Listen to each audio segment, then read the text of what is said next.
보십시오. 지난주에 우리는 네덜란드에 대해서 했거든요.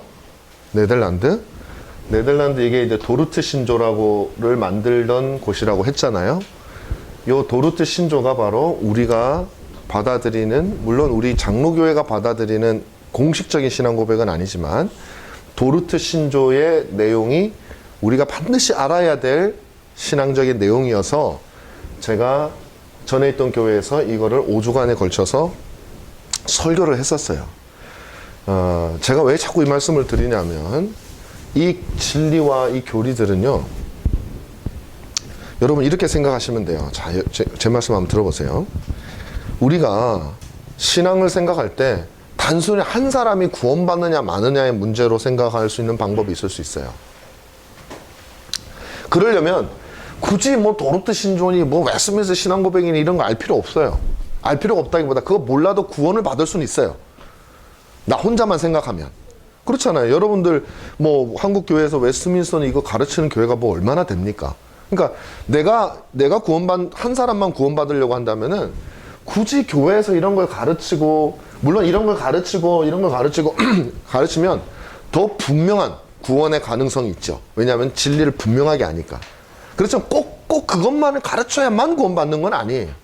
한 사람만 생각. 근데 또 다른 차원으로 우리는 뭘 생각해야 되냐면 교회적 차원을 생각해야 돼요. 교회적 차원에서 이런 하나하나의 교리, 이런 신앙 고백들, 그다음 웨스트민스터 신앙 고백들, 그런 전체적인 성경에 대한 바른 이해의 체계를 우리 교회적으로 가지고 있지 못하면 그 교회는 불과 몇 년 내에 진리들을 잃어버리고 세상에서 들어오는 여러 가지 세속주의적인 물결에 그냥 휩쓸리게 돼 있어요.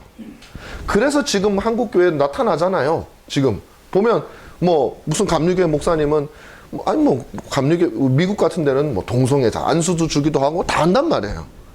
왜? 이런 게 없어요. 이런 교리들을 몰라요. 성경에 무지해요. 그러다 보니까 교회적인 타락이 일어날 수가 있어요. 교회적인 타락. 근데 그 교회적인 타락이 왜 일어나게 됩니까? 그 교회를 구성하고 있는 성도들 하나하나가 이런 것들을 모르면 교회적인 타락이 일어나는 거예요. 목사님이 그냥 막 가도 성도들이 뭘 모르니까 조금씩 가다 보면 엉뚱한 데 와 있게 된단 말이에요. 그래서 제가 천호교회에서도 그랬고 여기서도 마찬가지고 성도들은 별로 안 좋아해요. 왜냐하면 아니 내가 나이가 70인데 뭐 이런 걸 배우고 있어. 내 머리 공부 싫어. 뭐 이렇게 생각을 많이들 하세요. 내가 이해를 해요. 충분히 이해를 해요. 지금 공부 좋아하겠어요? 우리 애들도 안 좋아하는데? 자꾸 교회 오면 좀 위로나 되고 좀 마음에 그냥 뭐 이런 걸 하고 싶지. 뭐 벨직 신앙 고백이 어쩌고 저쩌고 이런 거 안 듣고 싶어. 내가 충분히 해. 그런데 그렇다고 목사가 안 하면 이분들이야 천국 가요. 이분들은 어려운 시기에 예수를 믿고 했기 때문에 복잡한 건 몰라도 그래도 예수님이 나의 구세주다 뭐 이런 건 아시니까 천국 간다. 자기들만 다 천국 가고 그 밑에 세대, 그 다음 세대들은 어떡하라고. 그러니까 저는 그걸 내다보는 거예요. 그게 눈에 선해요. 왜 그게 눈에 선하냐면 교회 역사를 제가 전공했잖아요. 역사를 보면 똑같이 나와요. 이런 거 신경 안 쓰던 세대의 교회들은 소위 우리가 말하는 자유주의 신앙으로 다 흘러가요. 그게 그 전에 유니테리언이라 그래요. 삼일체 교리를 강조하고 막 그 철저하게 경건하게 가르치던 세대는 끝까지 그 신앙을 가져가는데요. 그렇게 안 하던 사람들은 유니테리언이라 그래가지고 하나님은 한 분이시다. 여호와 증인 비슷하게 미국에서 왕창 빠져나가요. 근데 그런 역사가 너무 많이 있기 때문에 현대에서도 일어나고 있고, 저는 하나님께서 성경을 통해서 가르치신 이런 신앙 고백들, 물론 이거는 하나님이 가르친 건 아니고 이거는 성경에서 인간이 뽑아낸 거지만 가장 성경에 충실한 것들이기 때문에 성도들에게 그것을 가르쳐야 그 교회가 든든해져요. 그 교회가 100년이고 1000년이고 구원의 진리를 전할 수 있는 교회가 되는 거예요. 근데 지금 성도들이 싫어한다고 해서 그냥 뭐 예수 믿으면 돼요라는 말 속에는 5만 가지 얘기가 다 들어갈 수 있어요. 예수를 어떻게 믿어야 된다, 예수를 뭘 믿어야 돼, 그런 걸 얘기를 안 해줘요. 그래서 제가 여러분들에게 종교개혁과 그 직후에 우리 신앙의 선배들이 세웠던 교회의 틀이 너무나 성경에 충실한 내용이기 때문에 우리 앞으로 이 은간한 교회는 그것을 지켜가야 된다. 그것을 지켜가야 여러분의 자녀, 그 다음 세대까지도 바른 신앙 위에 서 있지. 이게 없으면요, 그 시대에서 말하는 거에 다 흔들흔들 해가지고 다 이상한 괴물교회가 다 되어져 버려요. 그래서 제가 여러분에게 가르친다는 거 좀 기억해 주시고요. 우리가 그래서 앞으로 제가 그렇게, 우리 벨직 신앙 고백 배웠죠. 하이델베르크 여러분 다 배웠죠. 도르트뉴 제가 설교했죠. 그 다음에 또 우리가 뭐 배웠습니까? 여기 보면 다음에 웨스민스터 신앙 고백, 대소일의 문답 다 제가 가르쳤잖아요. 왜 뭐 잘난 척 하려고 가르친 게 아니에요. 그렇기 때문에 가르친 거예요. 근데 하나만 가르치면 되지, 목사님 왜 자꾸 가르칩니까? 아유, 예를 들면 웨스민스터 신앙 고백 한 번 가르쳐서 다 외울 수 있으면 하나만 가르치면 되죠. 근데 그게 한 번 가르치면 가르치는 사람도 기억이 안 나는데 듣는 사람이 기억이 나나요? 교회는요, 반복을 해야 돼요. 반복을. 그 똑같은 거 반복하면 싫어해. 안 들어. 나 웨스민스터 신앙 고백반 다 들었는데 또 들으라고요. 그러는데 하나도 모르면서 또 듣기는 싫어. 그걸 알고 제가 이름만 바꿔가지고 이름만 바꿔가지고 여기 보면 벨직 신앙 고백, 하이델베르크 문답, 도르트 신조 다 거기에 다 그것들을 조금 포인트는 달라요. 그걸 반복해서 배우는 거예요. 그러면 우리가 머릿속에 어느덧 여러분 속에 기독교 신앙이라는 게 이런 거구나 라는 큰 그림이 보인단 말이에요. 그럼 그 그림을 여러분들이 가지고 계시면 생활 속에서 우리가 신자로서 어떻게 행동해야 될지를 바르게 판단할 수 있어요. 근데 이 큰 그림이 없으면요, 단편들만 가지고 있으면은 생활 속에서 자기 마음대로 행동해요. 이 큰 틀이 없으니까. 그래서 제가 여러분들에게 이 큰 틀을 세워드리고, 우리 교회도 그 틀 위에 세우기 위해서 하이델베르크를 가르쳐야 되는데, 뭐 여러 가지 신앙 고백을 가르쳐야 되는데, 그냥 가르치면 도대체 왜 배웁니까? 이렇게 생각이 드니까 역사를 가르치는 거예요. 이런 역사 때문에, 이런 역사들 배경 속에서 생각이 났으니까 중요한 겁니다. 자, 오늘 영국으로 갑니다.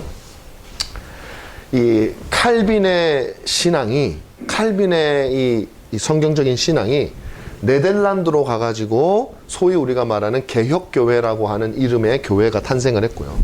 영국으로 가서는 청교도라고 하는 사람, 그 다음에 스코틀랜드, 영국 위쪽에 스코틀랜드로 가서는 언약도라고 하는 이 두 종류의 신앙인들이 탄생이 됐어요. 저는 원래 이 청교도를 공부를 했고 좋아하고 지금도 좋아합니다. 비슷한 사람들의 언약도도. 이 역사를 여러분들이 좀 설명을 드릴게요. 청교도라는 사람은 어떤 사람이냐면 영국에서 종교개혁을 했어요. 근데 영국에서 여러분 종교개혁을, 이거 책, 여러분 세계 교회사 책 보신 분들은 알겠지만 어떻게 종교개혁을 했냐면, 정말 신앙으로 어떤 사람이 일어나가지고 그냥 한 게 아니라, 영국의 왕인 헨리 8세라고 하는 왕이 자기가 결혼했는데 애를 낳았는데 딸이 자꾸 나오는 거야. 딸이 낳았어요. 근데 영국 역사예요. 여왕이 된 적이 그 전에 한 번 있었어요, 옛날에. 근데 그때 나라가 엉망진창이 됐거든요. 이 사람이 내 딸이 만약에 왕이 되면 또 영국이 엉망진창이 되겠구나. 그래가지고 아들을 낳으려고. 그래서 그 여자가 아들을 못 낳으니까 그 사람하고 이혼을 해야겠는데, 로마의 법에 따르면 아들 못 낳는다고 이혼하는 거 말이 안 되거든요. 다른 이제 여자랑 결혼해야 되니까. 그래서 로마한테 이혼시켜달라고 막 그렇게 해요. 근데 또 이 지금 본부인이 스페인의 국왕의 딸이야. 또 교황의 친척이야. 교황이 허락을 안 해주잖아요. 에이, 그럼 당신들한테 뭐 하려고 내가 허락받아. 어차피 루터도 그렇고 뭐 세계 곳곳에서 막 종교개혁이 일어나가지고 천주교가 엉망진창이 되고 있는데 나도 안 할랍니다.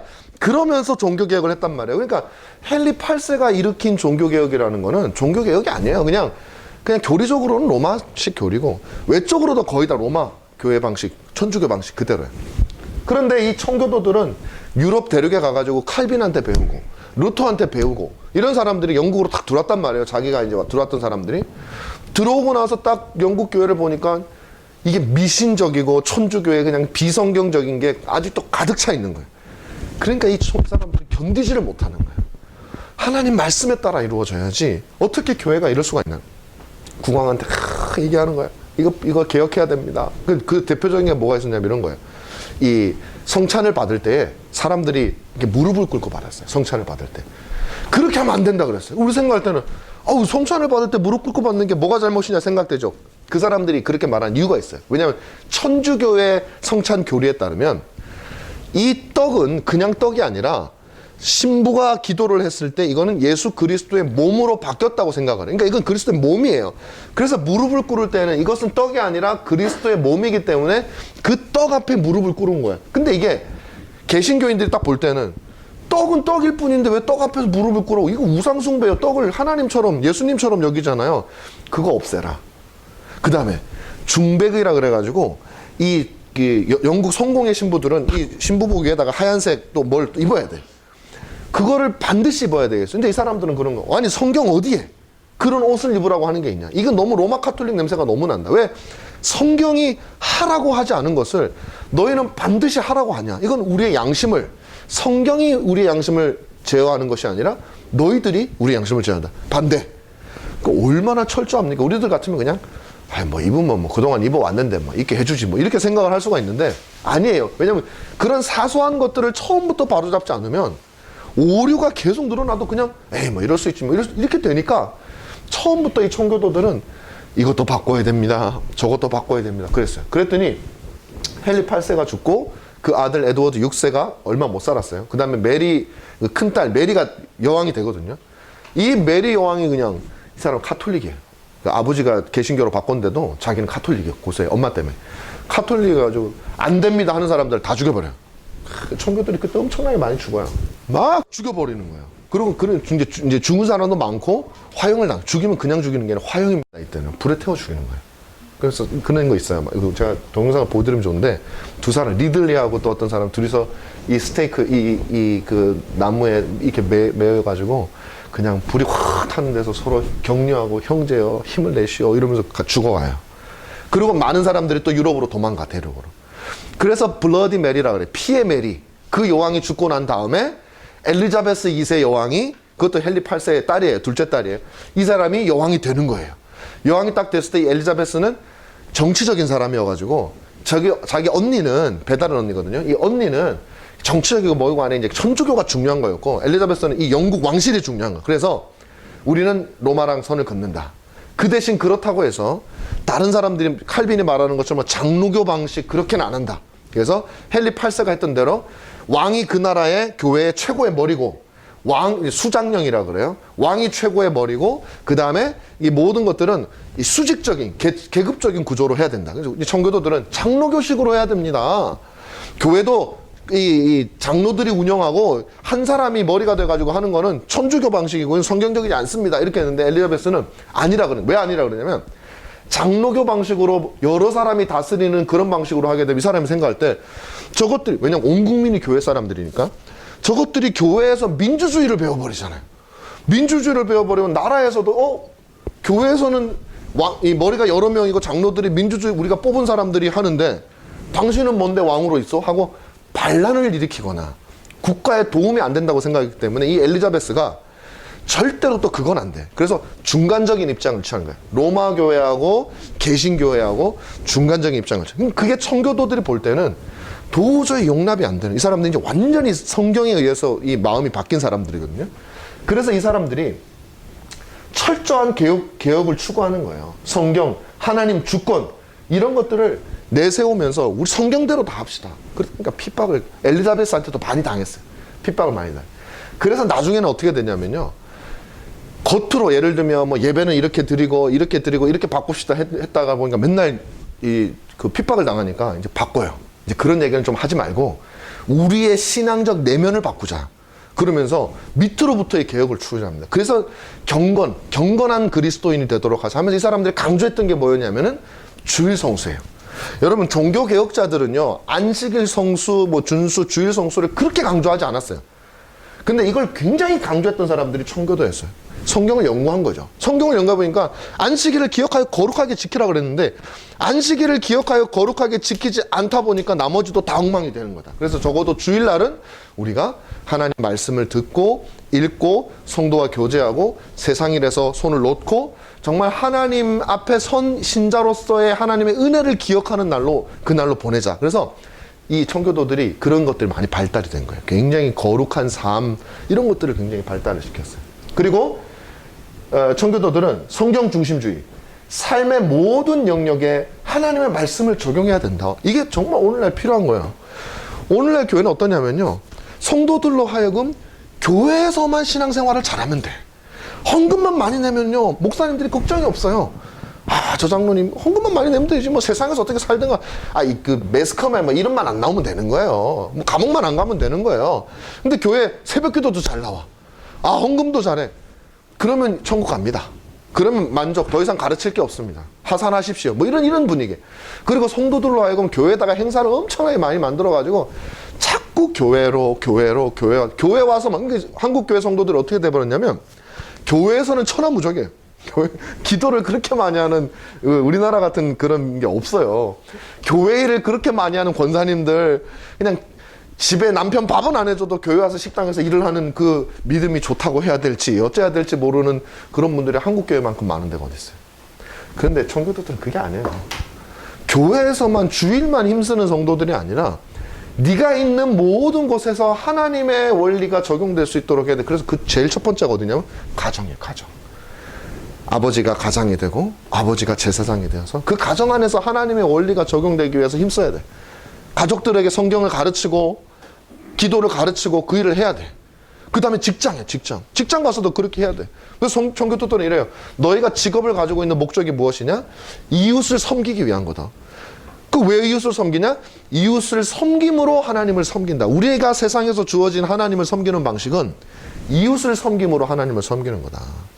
그리고 너희가 있는 그곳이 너희가 소금이 되어서 부패해져 가는 것들을 막아야 돼.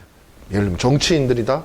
그러면 거기서요 기독교인들도 똑같이 뇌물 주고 똑같이 뇌물 받고 똑같이 거짓말하고 이게 아니라 우리들은 그곳에서 그렇게 하면 안 되는 거야. 설령 내가 국회의원 안 되면 안 됐지. 뭐 말이 그렇지 그렇게 안 되잖아요. 그게 청교도들이 가르쳤던 방식이에요. 저는 오늘 이 시대에 우리에게 정말 이게 필요한 거예요. 우리가 믿음이 있다면 이게 맞는 거거든요. 물론 우리가 노력하지만 잘 안 될 수는 있어요. 우리가 아직까지 신앙도 부족하고 여러 가지로 부족하니까. 그러나 뭐가 옳은지는 알아야죠. 어떻게 사는 것이 옳은지는 이런 거짓과 이런 잘못된 것을 봤을 때 내가 거기서 입 다물고 가만히 있고 그냥 같이 거기 묻어가는 것이 옳은지 아니면 그것에 대해서 옳지 않다고 얘기하는 것이 옳은지 아니면 옳지 않다고 얘기할 때는 어떤 방식으로 하는 것이 옳은지 이런 것들을 고민하면서 살아가는 무조건 그냥 막 들이받는 게 또 옳은 건 아니니까요. 지혜롭지 못한 거니까. 그런 것들. 그 다음에 청교도들이 강조했던 게 뭐냐면요. 여러분 이거 굉장히 중요한 거예요. 회심과 성화에 대한 강조예요. 회심이 뭐예요? 진짜 거듭나는 거. 진짜 구원받는 걸 말하는 거예요. 왜 그랬냐면 이때 당시엔 성공의 온 영국의 모든 사람들이요. 태어나면서부터 유아세를 받아요. 태어나면서부터 그냥 교회를 다녀요. 주일날. 근데 그 당시에 목사님들은요. 천주교가 그랬어요. 설교라는 게 없어요. 무식해가지고. 몰라. 신부들도 몰라요. 그래서 신부들이 전에 말씀드렸을걸요? 설교할 때 뭘 얘기했냐면 무슨 교리를 말하거나 뭐 진리를 말하는 게 아니라 자기가 뭐 옛날에 막 그 수도원 있을 때 막 신비로운 경험에 뭐 동굴에서 막 귀신 만났던 얘기 막 그런 얘기는 하고 그리고 사람들이 와 이렇게 하잖아요. 어떤 복음을 들을 수가 없었어요. 그래서 성도들이 노미널 크리스찬이라고 그러죠. 이름만 그리스도인이네. 이름만. 그리고 천주교 교리는 뭐냐면 네가 진리를 몰라도 좋아. 그저 7가지 성례만 열심히 따라다니면서 성체 성례하고 세례 받고 그 다음에 견진 성례하고 뭐 이런 성례만 받으면은 그리고 고해 성사하고 그렇게 하면 너희는 구원을 받아 하니까 사람들이 복음을 모른 채 그저 예수님이 어떤 분이신지도 잘 모른 채 죄 지으면 신부한테 가서 다 고백하면 신부가 용서해 줄게 이런 식으로 하다 보니까 교회 안에 구원 받았다고 생각을 하고 교회에 등록은 돼 있는데 지옥 갈 사람들이 너무 많은 거예요. 그래서 청교도들이 그걸 성경을 보니까 이게 아닌 거야. 너무 가슴이 답답한 거죠. 어떻게 이 수백 명이 있는 교회 속에 진리를 아는 사람이 없으니 이 중에 대다수는 죽으면 청교도들이 볼 때는 성경에 따르면 지옥 갈 사람들인 거예요. 그래서 그들에게 진짜 진리, 우리 영혼이 어떻게 해서 중생하고 우리 영혼이 어떻게 정말 우리가 회심한다는 게 무엇이고 우리가 구원받는다는 게 무엇인가 하는 교리들을 성경을 가지고 강력하게 증거하기 시작해요. 제가 왜 청교도를 처음에 좋아하게 됐냐면 요거 때문이었어요. 저도 충격을 받았거든요. 저도 태어나면서 모태신앙으로 자라가지고 뭐 우리 외할아버지가 목사님이셨고 교회에서는 엘리트죠. 성경 딴 건 못해도 그냥 성경 퀴즈 대회 1등하고 뭐 열심히 하고 뭐 아는 것도 많고 저는 그렇게 생각을 했어요. 그런데 청교도들의 책을 제가 우연하게 접해서 이렇게 보면서 너무 무서운 거예요. 내가 구원받은 게 아닌 것 같은 거예요. 그 사람들 그걸 비교해 보니까 정말 나는 구원받았나? 근데 가만히 생각해 보니까 이 사람들이 말하는 그 내용이 맞아요. 맞아. 성경이 그걸 지지하더라고요. 그냥 나는 한때는 그런 생각도 했어요. 저는 아, 이 사람들이 틀렸으면 좋겠다. 왜냐면 이 사람들처럼 믿으면 너무 어떻게 보면 좀 힘들어 보이더라고. 처음에는. 나중에는 안 힘든데 처음에는 그게 힘들어 보이더라고. 아, 요즘에 교회야 뭐 그냥 교회만 잘 나오면 다 그냥 뭐 다 구원받았습니다 해주는데 이거 막 믿는 것도 편하고 아까 제가 설교했듯이 그냥 편하고 자기를 부인할 필요도 없고 좋은데 청교도들은 엄격해. 아, 이 사람들이 틀렸으면 좋겠다 제발. 나 왜 꼭 지금까지 나 이렇게 안 믿어도 안심하고 잘 살아왔는데 내가 왜 이 사람들을 만나갖고. 근데 제가 이 사람들을 떠날 수가 없는 이유가 뭐냐면 제가 아무리 성경을 들여다보면 들여다볼수록 이 사람들의 말이 더 성경적인 거예요. 이거예요. 이게 저를 묶어두는 거예요. 어쩔 수 없어. 제 양심이 야 이게 성경적이 아니야 라고 누군가가 얘기해주면 좋겠어. 얘기해주는 거 가지고 안 돼. 내 양심이 그걸 받아들여야지. 근데 저는 그렇지 않다는 걸 확신해요. 그래서 청교도들은 그래서 제가 설교를 했을 때 제 초점은 여기에 있었어요. 여기 회심. 제가 가장 가슴 아팠던 성도들을 보면서 늘 설교할 때 제 머리에 떠나지 않았던 게 뭐냐면 매주 한 300여 명 예배를 드리는데 이 300명 중에 정말 이 진리를 왜냐면 성경 공부하라 그래도 안 나오는 사람이 태반이잖아요. 나온 사람 몇 명 돼요. 90%는 안 나오는데. 그 전에 그렇다고 뭐 진리를 잘 배운 것도 아닌데 제 마음속에는 이 중에 많은 사람들이 어쩌면 구원받지 못했을 텐데 어떻게 해야지 이 사람을 사람부터 살리고 봐야 되지 않나 막 이런 식의 생각을 하고 이제 설교를 하는데 듣는 사람들은 그게 아닌 거예요. 나는 다 구원받았다고 생각. 나 교회 이 정도 나오면 구원받은 거지 뭐. 근데 자꾸 저런 게 답답하네. 그리고 심지어는 나보고 구원 안 받은 것처럼 얘기를 하네. 저는 그렇게 얘기한 적 없거든요. 근데 자기가 찔리는지 내가 자기 보고 그랬대. 그게 무슨 말인지 알죠? 나는 그렇게 얘기한 적 없어요. 근데 자기가 찔리는 거예요. 근데 듣기 싫은 거예요. 그러니까. 그런 일들이 일어나게 되는 거예요. 그래서 제가 이거는 뭐 듣기 좋냐 싫으냐의 문제가 아니에요. 병원에 갔는데 우리 장로님 계시면은 병원 갔는데 의사가 진단을 했을 때 암이면 암이라고 얘기를 해야지. 진단을 해놓고서 암인데 감기입니다 하고 기분만 좋으면 약도 감기약 처방해주면 그게 좋은 겁니까 그게? 그건 죽으란 얘기잖아요. 그래서 이 부분은 우리가 한번 잘 생각을 해봐야 된다. 그래서 항상 제가 말씀을 드렸던 게 가르칠 때는 자신을 점검해라. 내 신앙이 정말 바른 신앙인지 점검하지 않는 신앙이 어떻게 바를 수가 있냐. 하다못해 뭐 시험을 봐도 점검하는 거와 안 하는 거 차이가 나는데. 그래서 이게 중요하다.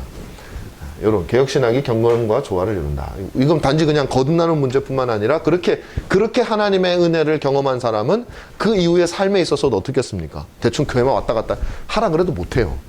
내가 정말 죄인이, 제가 오늘 설계했지만 내가 정말 이 세상 가운데서 우리는 생명으로 가면 갈수록 죽음으로 다가갈 수밖에 없는 그런 죄인인데 그 죄인의 굴레를 하나님이 그리스도께서 직접 오셔서 내가 당할 모든 벌을 받으셔서 구원을 해주셨다는 사실을 내가 믿는데 어떻게 교회만 덜렁 왔다 갔다 하고 그냥 그렇게 이건 하라 그래도 불가능해요. 강도는 다르지만 그래서 내가 어떻게 하면 하나님을 기쁘시게 할까? 또 내 믿음이 연약해지는 것 같으면 하나님 안 됩니다. 난 이렇게 믿음이 연약해지면 안 돼요. 하나님 나를 좀 세워주십시오 라고 하는 마음이 생겨나요. 믿음이 연약해질 수는 있어요. 저라도 예를 들면 사람이 일시적으로 어떤 뭐 잘못된 죄악을 범하거나 그러면 하나님에서 관심이 확 멀어질 수가 있어요. 그러면서 그냥 세상 속에 방황할 수도 있어요. 그러나 그 사람은 거듭난 사람 반드시 돌아오게 돼 있어요. 하나님이 그를 그냥 두시질 않아요.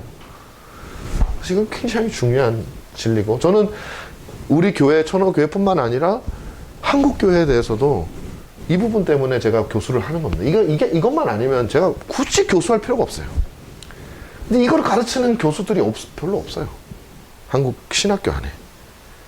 그래서 제가 그나마라도 교수를 해서 배출되는 목사들한테 이런 것들을 좀 알려줘서 그들이라도 좀 관심을 가지고 목회를 바로 할 수 있게 해야 되지 않나라는 그 나름대로의 사명감 때문에 그렇게 하는 겁니다. 자, 그래서 이 청교도들이요. 조금만 더 할게요.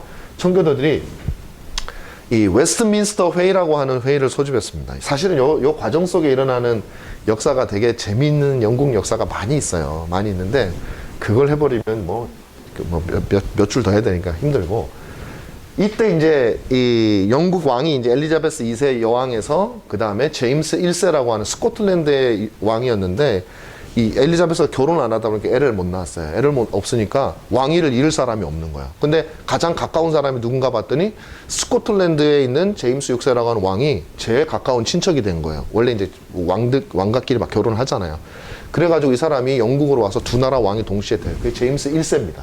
근데 이 제임스 1세가 죽고 나서 찰스 1세라고 하는 아들이 왕이 되는데 이 찰스 1세가 캐톨릭에 너무 가까워진 거예요. 근데 청교도들도 엄청나게 핍박을 하기 시작해요. 심지어는 어떻게까지 하냐면 좀 있으면 나오겠지만 스코틀랜드가 자기 고향은 아니지만 자기 아버지 고향이잖아요. 그 스코틀랜드는 원래 장로교 국가가 됐거든요. 이제 완전히 장로교, 국가 전체가 장로교였었어요. 하나님 잘 믿고 있었다고. 아버지는 그걸 알기 때문에 스코틀랜드 건들 생각도 안 했어요. 자기도 그 장로교로 있었기 때문에. 그런데 찰스 1세는 뭘 몰라.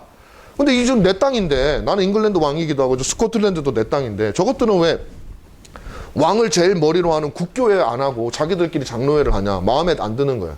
그래가지고 야 니들도 국교회 받아들여. 니들도 예배를 내가 시키는 대로 해. 그러니까 스코틀랜드가 싫어 그러잖아요. 그럼 전쟁이다. 그래가지고 찰스가 군대를 데리고 이제 스코틀랜드 전쟁하러 가요. 2번 전쟁을 해요. 근데 전쟁을 할 때 뭐냐면 주교를, 원래 이제 장로교회가 스코틀랜드에 돼 있기 때문에 주교라는 게 없는데 주교를 보내요.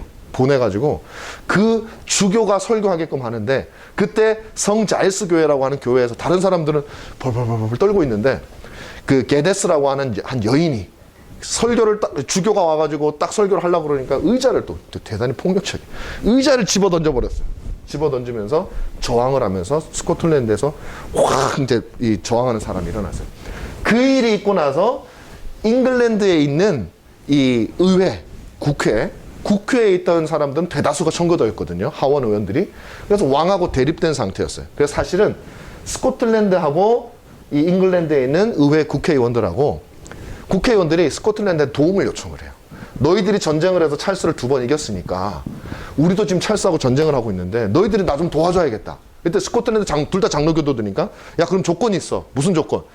너희 나라 잉글랜드도 장로교회로 바꾼다고 너희들이 해. 그래? 나도 장로교회인데 좋지. 우리 장로교회로 바꿀게. 그럼 너희 전쟁 도와줘. 오케이. 그래서 만든 연회의가 뭐냐면 웨스트민스터 회의예요. 그러니까 잉글랜드에 있는 장로교 의회원들이 대다수가 의회였는데 이 사람들이 스코틀랜드와 그렇게 계약을 했기 때문에 웨스트민스터 회의를 열어가지고 전국에 있는 그 성직자라든지 국회의원이라든지 이런 귀족들 이런 사람들을 불러다가 잉글랜드, 스코틀랜드, 아일랜드, 영국 모든 지역에 있는 동일한 신앙을 고백하는 신앙 고백을 우리가 만들자. 그래서 지금 왕은 다 쫓겨가고 저 있으니까 우리가 장로교 신앙으로 통일하자. 그래가지고 회의를 연 거예요. 그래서 신앙을 하나하나 바꾸는 거예요. 그때 누가 왔냐면 스코틀랜드에, 저 북쪽에 있는 스코틀랜드 참관인들이 왔어요. 왜냐하면 계약을 그렇게 했기 때문에. 이 사람들이 의결권은 없어요. 잉글랜드 의회니까. 그런데 이 사람들이요, 발언권은 있었어요. 근데 이 사람들은 이미 스코틀랜드에서 장로교를 수십 년 했거든요. 그러니까 장로교 원리에 대해서 너무 잘 알아. 경험도 많아. 그래서 웨스트민스터 회의에서 말을 엄청 많이 해요. 이건 이렇게 해야 돼. 저건. 그러니까 잉글랜드 의회 사람들, 목사들이 그걸 잘 받아들여요. 그래가지고 만든 게 뭐냐면 웨스트민스터 신앙고백, 웨스트민스터 대소일의 문답, 웨스트민스터 예배모범 이런 거 만든 거예요. 딱 만들고 나니까 스코틀랜드 사람들이 딱 보고 나니까 자기들이 조언을 줬고 내용이 너무 괜찮은 거예요. 그래서 회의가 끝나기도 전에 이 사람들은 스코틀랜드로 가지고 갔어요. 가지고 가가지고 스코틀랜드 장로교 총회에다가 이걸 딱 제출하니까 총회에서 딱 보니까 야 니들 무지하게 잘 만들었다. 니들이 만든 건 아니지만 잉글랜드 애들이 왜 이렇게 잘 만들었어? 이거 우리 신앙 고백으로 하자. 그래가지고 스코틀랜드 장로교회에서 웨스트민스터에서 만들었던 모든 이 내용을 다 자신들의 신앙 고백으로 채택을 해버려요.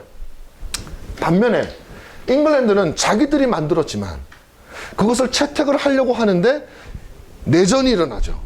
내전이 일어나고 난 다음에 정권을 잡은 사람이 누구냐면 잉글랜드에 있는 이 개신교인들 중에서도 장로교인이 아니라 여러분 올리버 크로멜이라고 하는 독립파 교도가 있어요. 신학은 똑같아요. 신학은 개혁주의 신학 똑같은데 교회론이 달라. 독립파는. 이 사람들이 장악을 하게 되면서 웨스트민스터 회의에서 이건 장로교 문서니까 이거를 채택을 안 해. 그래가지고 잉글랜드에서 만든 웨스트민스터 신앙고백서가 스코틀랜드는 자기들의 공식 신앙고백서로 받아들이고 잉글랜드는 그걸 못 받아들이고 끝나버렸어요. 그래서 이 웨스트민스터 신앙고백과 이 모든 것들이 스코틀랜드와 더불어서 미국으로 전파가 된 거예요. 스코틀랜드 사람들이 미국으로 이민을 가가지고 장로교회를 세웠는데 이걸 들고 가가지고 그냥 세운 거예요. 그리고 그 사람들이 그 사람들이 미국 장로교에서 프린스턴 대학교 있죠. 그게 미국 장로교 대학교거든요. 그 출신들, 이런 장로교 사람들이 한국으로 언더우드 선교사 같은 사람들이 왔단 말이에요. 와가지고 한국의 장로교회를 세우면서 자기들 걸 그냥 또 가지고 온 거예요. 그래서 전 세계의 장로교회는 다 웨스트민스터 신앙고백서와 이것들을 공식적인 신앙고백으로 채택을 합니다. 근데 우리 합동식은요, 초창기에 웨스트민스터 신앙고백을 채택하려고 그랬더니 너무 옛날이고 우리나라 사람들이 무식해가지고 이게 너무 어려워.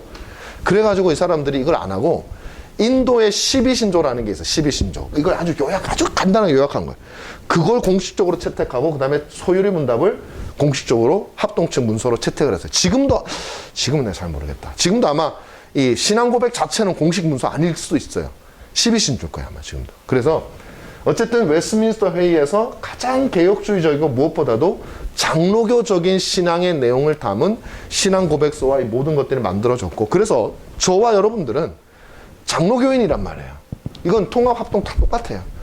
장로교인이란 말이에요. 그렇다면 우리는 당연히 이 신앙고백을 알아야 되는 거예요.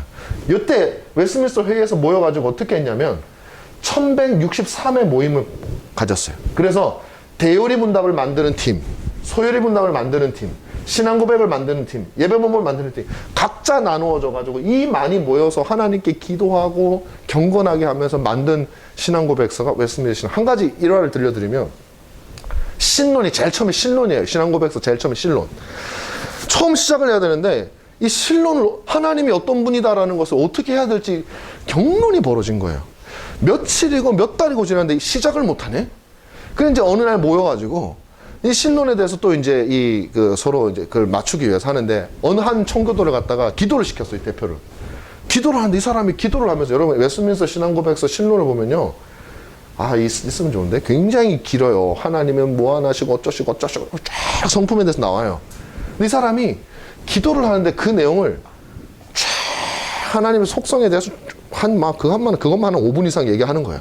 하나님을 부르면서. 처음에 원래 기도할 때 우리는 하나님이 어떤 하나님인지 부르는 거예요. 저 기도할 때도 하나님 뭐 거룩하시고 복되시고 언약을 지키시고 제가 이렇게 하잖아요. 왜냐하면 우리는 그 하나님께 기도를 하는 거니까. 근데 그걸 엄청 길게 해요. 기도가 딱 끝나고 났는데 사람들이, 야, 우리 지금까지 고민 왜 했냐? 지금 방금 했던 이거 그냥 집어넣자. 이렇게 완벽한 하나님에 대한 묘사가 어디 있어? 그냥 그대로 들어가. 그런 비하인드 스토리가 있어요. 그런 식으로 해서 정말 문자 하나하나를 갖다가 정말 신학적인 체계에 맞게 만든 것이 웨스트민스터 신앙고백, 그 다음에 대소요리 문답, 예배모범. 우리는 이걸 다 배워야 돼요.